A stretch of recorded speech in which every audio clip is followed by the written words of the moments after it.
Welcome to the webcast for SpaceX's first Bandwagon mission, a new line of rideshare missions that will deliver spacecraft to mid-inclination orbits. The Falcon 9 that you see on your screen is currently scheduled to lift off just about 11 minutes from now from Launch Complex 39A at the Kennedy Space Center in Florida. Now, hello everyone. Thank you for tuning in. My name is Shiva. I'm a space operations engineer here at SpaceX, and I'll be your host as we follow this Falcon 9 for its 14th flight to deliver 11 spacecraft to orbit for 6 different customers. Now, at the very top of the satellite stack sits our primary payload for the South Korean Defense Acquisition Program Administration. This is our second launch in support of the Korea 425 project. Our first launch for this project was the Korea 425 mission in December of last year. The 425 project will provide domestic Earth observation capabilities to the Republic of Korea. Now, our other rideshare customers today are Hawkeye 360, Tyvac International, QPS, Capella Space, and Tata Advanced Systems Limited. To date, SpaceX has launched nearly 1,000 small sats for customers, for 130 different customers across our entire rideshare program. And as the demand for rideshare missions continues to rise, our rideshare program was expanded to accommodate even more small satellites looking for rides to orbit. Now, while our transporter rideshare missions launch into what's called a sun-synchronous orbit, the launching into mid-inclination orbits fills gaps for our customers that wish to expand their coverage or complete unique objectives. Mid-inclinations offer higher revisit rates, meaning the time between flyovers of the same point is faster than what we see with other orbits. Now, rideshare missions significantly increase the access to space for small satellite operators around the world, so we're excited to be able to offer these launch opportunities for our customers. Now, we're currently working towards a T0, or launch time, of 7:16 Eastern. That's about 9 minutes from now. The weather is looking great for today's opportunity, and the range is ready to support. We have a very low probability of violation, with the primary concern being watching potential cloud formation along the ascent corridor. Now, if for some reason we don't launch today, we do have a backup opportunity tomorrow at the same time. It is worth mentioning that we will be ending our webcast with the launch of with the landing of our first stage today, and that's at the request of our customers.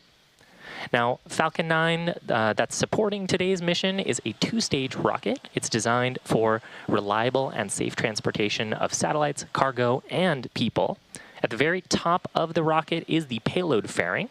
The fairing is a protective shell that houses all of the spacecraft and shields them from the aerodynamic heating and mechanical stresses that happen as we ride through the Earth's atmosphere.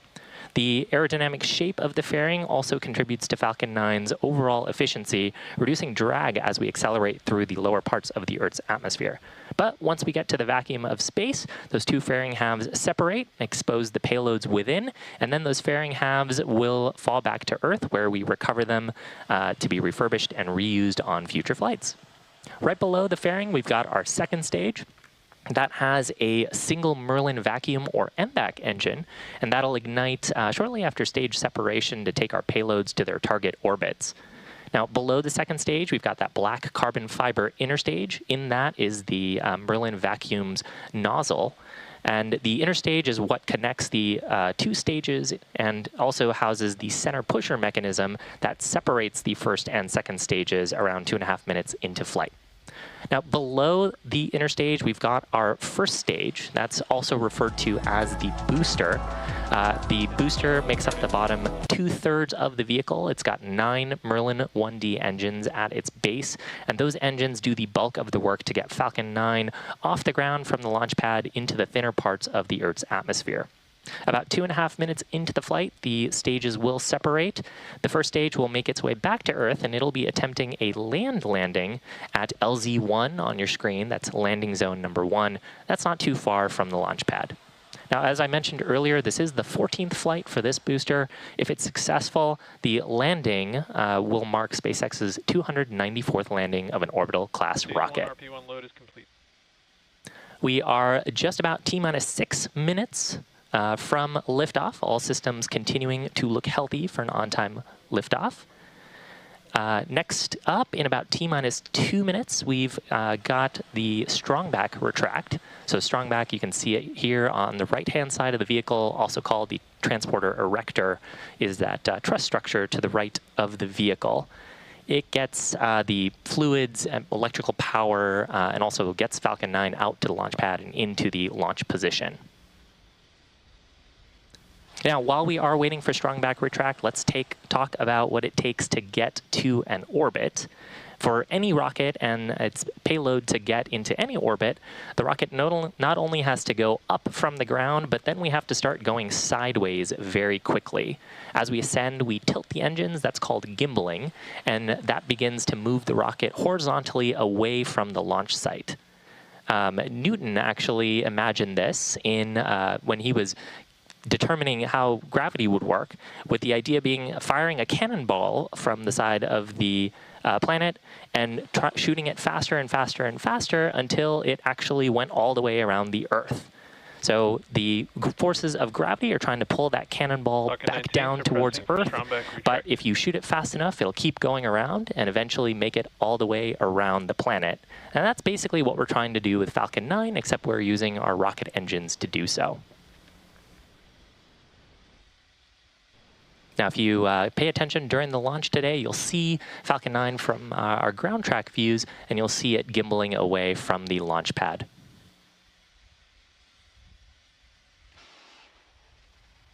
Coming up, next major milestone. Strongback retract has started. There's the call out there for strongback retract starting. So the first activity as part of the strongback retract is we will see the clamp arms opening around the top of the second stage. Here's a great shot of the clamp arms. So fairing at the very top there, there's the clamp arms opening. We'll see the strongback recline away a few degrees from Falcon 9, clearing the way for it to attempt liftoff here in just about 4 minutes.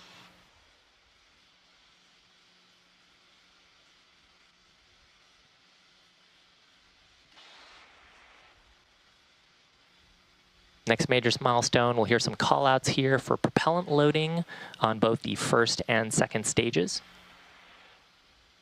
Falcon 9 uses liquid oxygen as our oxidizer, and then RP1 kerosene, which is a type of kerosene, as our fuel. So we combust those in our Merlin engines and then exhaust that out the back of the vehicle, and that's what provides the thrust to Falcon 9. Both of those are loaded at extremely cold temperatures, and so to avoid or to keep those propellants as dense as possible and as cool as possible, we load them late in the launch count. Stage 1 lock float is complete. That call out indicating that liquid oxygen loading is complete on the first stage, so we've Strongback retract complete. Fully filled up the bottom portion of the vehicle up to that black interstage, continuing to load propellants on the white portion or the second stage above the interstage. And then a similar call out there was just made that the strongback retract is complete. So that means we are in the launch configuration for the transporter erector.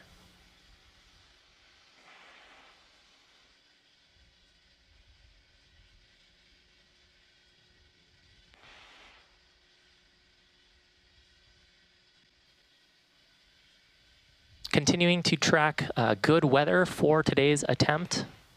Range continuing to look green, and the payloads continuing to look healthy for today's launch opportunity.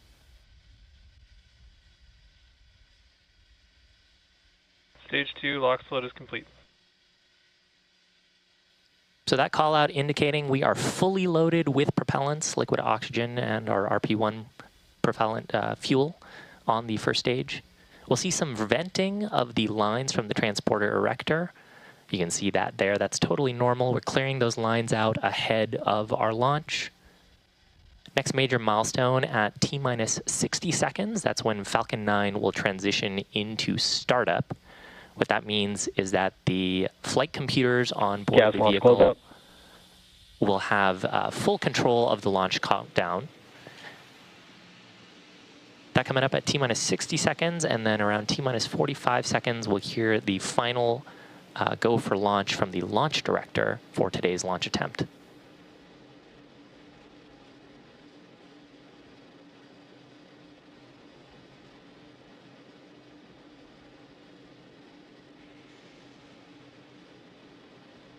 Falcon 9 is in startup. So with that, Falcon 9 is in full autonomous control of today's launch. Let's listen in for the launch director.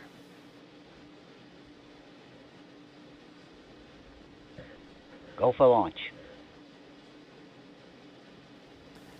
And that call out indicating that the ground team is ready for today's launch attempt. Weather, payloads, and the range all looking great. Let's watch 30 seconds. as Falcon 9 lifts off to space today.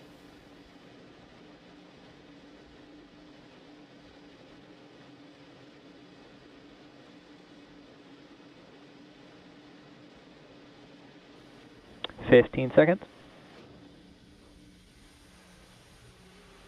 T-minus 10, 9, 8, 7, 6, 5, 4, 3, 2, 1. Ignition. Engines full power and liftoff of Bandwagon-1 and ADD 425. Go Falcon, go SpaceX. Vehicles pitching downrange.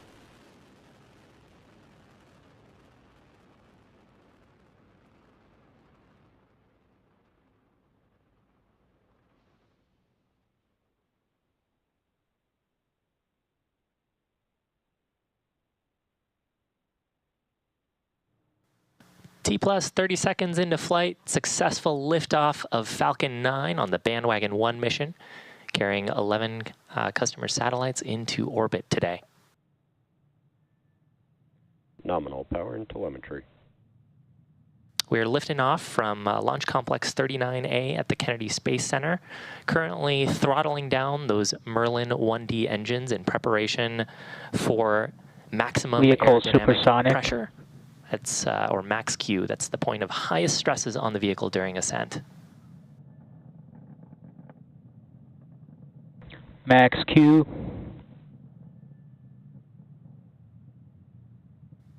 With that, we are through the highest stresses on the vehicle. Falcon 9 will throttle back up those Merlin 1D engines in preparation for the next major milestone.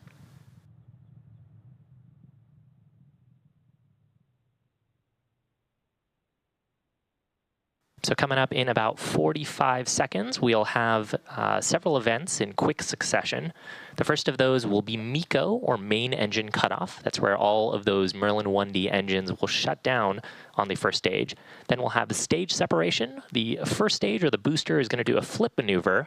While that's happening, the second stage is going to ignite its Merlin vacuum engine, and then the first stage is going to start its boost back burn to go towards landing zone 1 to attempt that landing.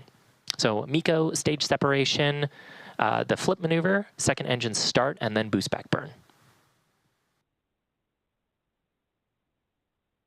Main engine cutoff. Stage separation confirmed.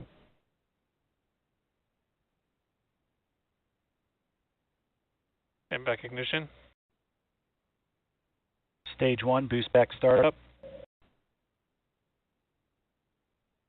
Awesome views on the lower right there. That was the second stage heading off to orbit. We've got a tracking shot here of the first stage doing its boost back burn. This tracking view from the ground looking back at this first stage. Again, it's 14th flight today, so we're looking for its 14th landing attempt at landing zone number 1.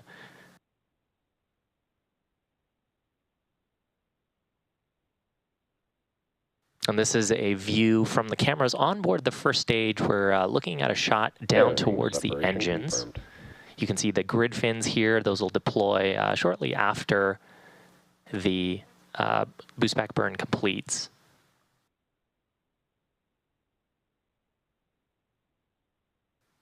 And a reminder, the second stage is continuing on its mission, but Stage 1, at the boost back request of our shutdown. customer, we won't be showing any second stage views today. So we're just going to keep focused on the great views we have of the first stage.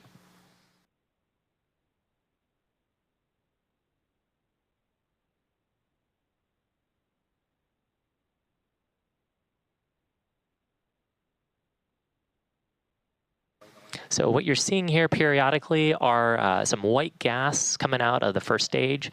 On the right-hand box on your screen are the grid fins deploying. We use the aerodynamic grid fins to get the first stage back towards our landing site. They have aerodynamic control of the vehicle once we get into the Earth's atmosphere.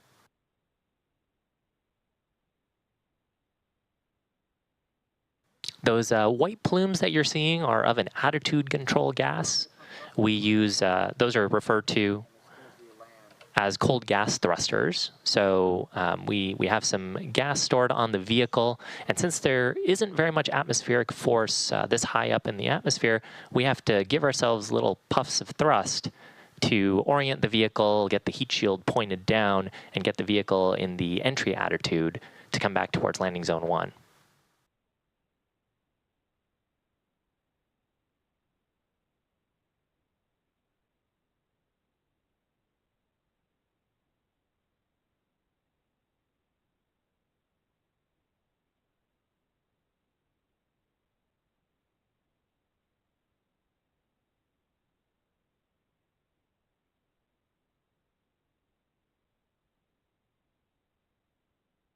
Great shots of planet Earth. Again, the camera on the right-hand side of your screen now is actually looking up through the inner stage. So we're looking into that carbon fiber inner stage. That's where the second stage was previously. And on the left-hand side of your screen, we've got a ground tracking shot of the first stage making its way back towards landing zone 1, not too far from the launch site at Kennedy Space Center.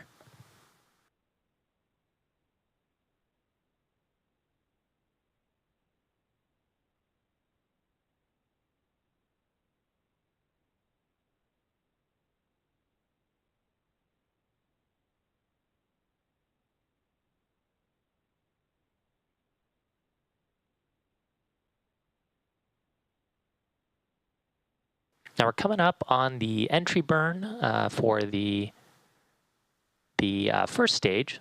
So there are 2 burns that we do here. There's an entry burn where we turn on just a few of Falcon 9's engines. That's to slow down as we start getting back towards the atmosphere and start to pick up some heating on the vehicle. And then the second of those burns is much closer to landing. Stage 1 entry burn startup. So here's the first of those burns, the entry burn. This burn lasting just about 20 or so seconds.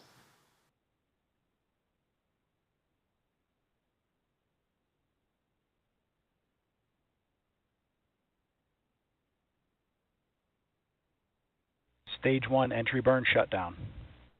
Stage 1 FTSO saved. And there is successful shutdown of the entry burn. So now the next major burn will be the landing burn. That'll happen just before landing. We'll ignite just a single Merlin engine. The landing legs will deploy, and then hopefully we'll have a soft touchdown at landing zone 1. You can see it starting to come into focus here on the view on the right-hand side of your screen, heading towards landing zone 1. Stage 1 transonic.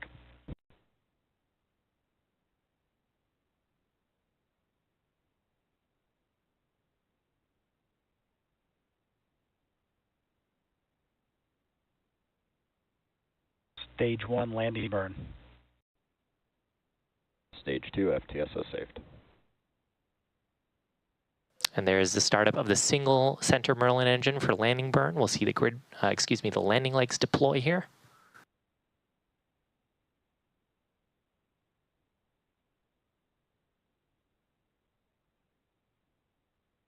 Stage 1 landing leg deploy.